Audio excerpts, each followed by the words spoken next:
teaching you the function sorted in Python, and basically what it does is it sorts out according to the order, everything according to the order, whether it's they are words, alphabets, integers, anything.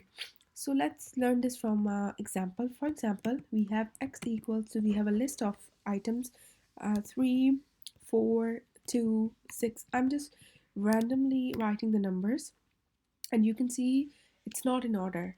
What I'll do is I'll click and print sorted x. I will just run the thing like that, and you can see that it has set the list in order 1 2 3 4 6 7 9. If I want, I can reverse order this thing, so it will start from 9 and then 7, so it will be reverse. I can just say print sorted and x reverse equals to reverse equals to true. So I just want to reverse this.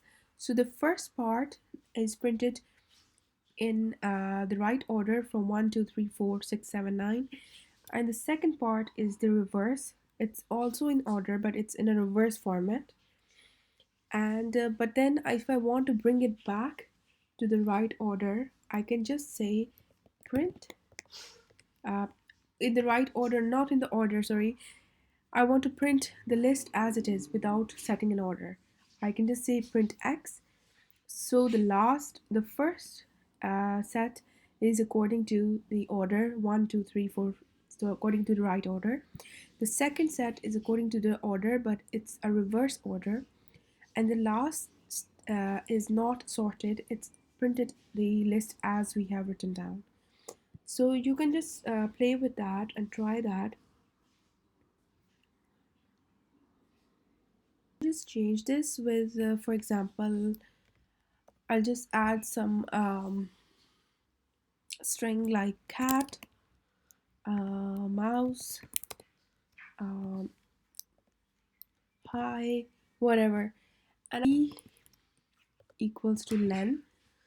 So I'll just delete that, and I can do that. So len means that's the number of characters in a word. So cat has 3 characters, C-A-T. Mouse has 5, M-O-U-S-E. Hi has 2. So I want to sort this according to the characters. So I'll just play this, and you can see that hi, cat, and mouse. So 2 characters, then 3 characters in cat, and then 5. So it has sorted according to the order of characters. Okay.